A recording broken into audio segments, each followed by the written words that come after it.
Welcome. I'm Kinetic Symphony. I hunt down and report on weird and true mysterious stories, from glitches to the paranormal. Would you like even more content? Here's my Patreon. Now onto the stories. Case file number 1278, written by Rocco152. The Fatherly Time Warp Chronicles. I was pulling an all-nighter with my now ex-girlfriend in the living room at my parents' house when we lived there. It was around 5 a.m. and my dad walked out of his bedroom and passed us to head to work. He stopped and chatted for a couple minutes, but he seemed different. I couldn't quite tell how, but he just seemed a little off, so I chalked it up to him being extra tired. He leaves the house. Not even 10 minutes later, and he comes out of his room to leave for work?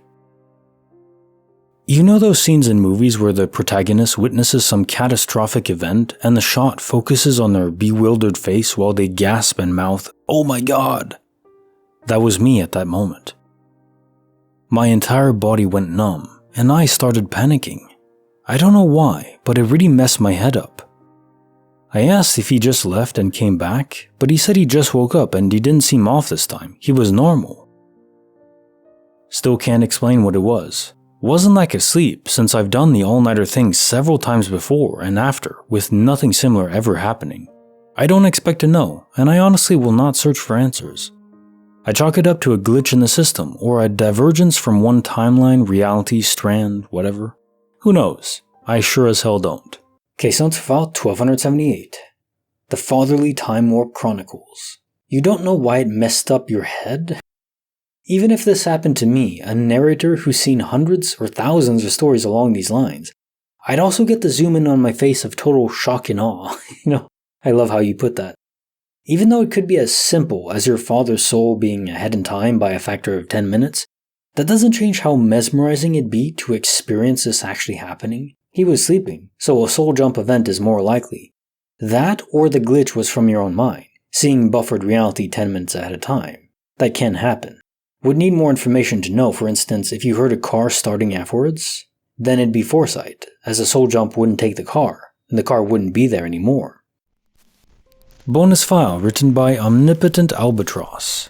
When laundry machines go wild. For the first year and a half of college, I worked the evening shift, 3 to 11, in a small town hotel that was run by my best friend's mom. The laundry room was connected to the main office, and since it came out into the middle of the hallway, we usually used it as a shortcut if we were going to check on a guest room. Everybody would leave by 8 p.m., and the evening shift would work the last few hours alone. We primarily served week-long business stays, so it was pretty quiet. My first day alone, a housekeeper was teasing me about a ghost that haunted the hotel. I laughed it off. That night, when I was alone, I used the laundry room as a shortcut. I was halfway through the laundry room when all of the washing machines and dryers kicked on at the same time. I flew out of the room. I never really mentioned it to anybody, and in the back of my mind, I told myself that maybe everything had been set on a timer or something. I never had any more issues until a year and a half later on my last day of working there.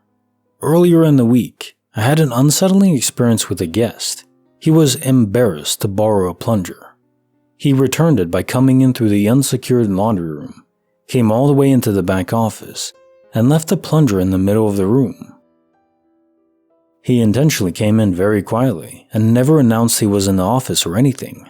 I just turned the corner from the front desk and found the plunger in the middle of the room.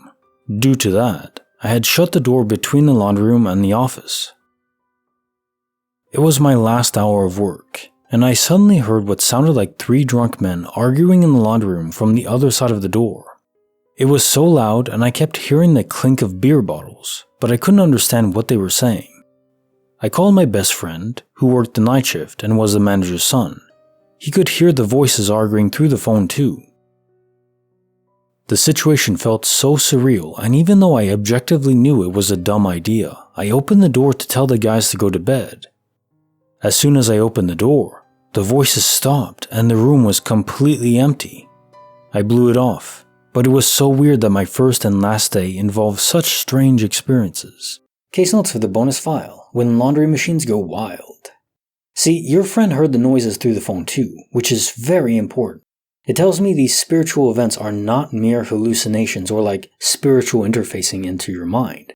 In other words, they truly do manifest in the physical world, enough to cause vibrations in the air, i.e. sound, that was picked up on the phone. It's a really cool detail. But the other aspect is the infrequency of the apparition. Now maybe they did appear to others within this time frame over a year, but it still surprises me. If I was a spirit, I'd try to manifest as often as I could. Maybe it's an energy limitation. These spirits do need energy to manifest and operate in the mortal realm. It's not as easy as just, well, I want to go see my friend, so let's just appear. No, it probably does require a lot of energy.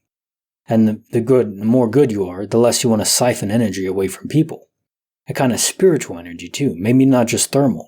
So, feeling cold isn't just the effect on outside air, but also internal. You're losing energy. Bonus file written by K.R. Steele. When Revenge and the Supernatural Collide. I went to a boarding school, as my dad was in the military, and for a few years he was moved around way more than the normal every 3 years. It was full of other kids in that sort of situation, so it was a bit rougher than what people usually think of when they hear boarding school. There was a lot of bullying and fighting. We would also make up stupid ghost stories to scare our dorm mates. One of them was about this former pupil called Peter who went crazy and killed the teacher before running away. There were woods nearby and a few caves. It was said that he lived in one of them and would sneak back into the school to steal food and clothes from the dorms. There used to be a challenge to go to the caves near dark and run into the largest one and touch a stone outcropping that was just before the cave took a turn off the side. Hardly anyone had the balls to do it. One day, me and some of my friends were messing around near the caves. I was playing with one of my toys that I brought to school. It was a slightly repainted G.I. Joe Salvo figure with a new head I'd swapped in because I didn't like him bald. Some of the kids who used to give us a hard time sort of snuck up on us and gave us the usual beating. Then one of them threw my toy into the cave, laughing at how Sneaky Pete would have fun with it. After they left, I tried to go in and find it, but couldn't, and I ended up getting freaked out. This ate away at me for weeks, so I planned my revenge. The bullies would usually always go to the cave after dinner to challenge a few kids to go in to prove they were cool. I snuck away from dinner early and got changed into all black clothing and a ski mask. I waited till I could hear the kids coming, then snuck into the cave, right to the back, behind the stone, and waited. They stood outside for a while, but eventually, one of the bullies tried to prove how tough he was by going to touch the stone. I waited till he got real close, then jumped out and yelled. Everyone started screaming and running in all directions. I felt pretty good. Strangely, my revenge had overcome any fear I had. I didn't really think that I was there in the cave, alone in the dark. Anyway, the scary bit is on the way back. I put my hand in my pocket and found my G.I. Joe. It chilled me to the core. Now I know that I probably just found it there and subconsciously put it away while I was focused on the scare, but I have no memory of it, and I had changed my clothes before coming to the cave. It still gives me the creeps. Okay, so onto the bonus file. When Revenge and the Supernatural Collide. The plausibility of subconsciously finding and pocketing your action figure is real. It does happen, especially hopped up on adrenaline and anticipation of revenge. Could the spirit of Sneaky Pete have helped you out? Maybe. It seems out of character given how violent he had been, or at least the stories go as the stories go. But even spirits might be able to change, or maybe he wasn't as violent as described. Maybe that was just the story the kids say. They do tend to embellish on details to make it more interesting. And of course you changed your clothes before going there, so you hadn't accidentally found it before. It wasn't just accidentally in your pocket and you didn't realize. No, you went there without it and then came back with it. Yeah, something put it there. Maybe you, maybe a ghost. I don't know. Friendly, Sneaky Pete the ghost. Fair enough. And now time for the question of the day. What makes you roll your eyes every time you hear it? A few things. For me, one of the more annoying things is when people say we only use 10% of our brains. No, we use all of it just in different parts. It's like a computer.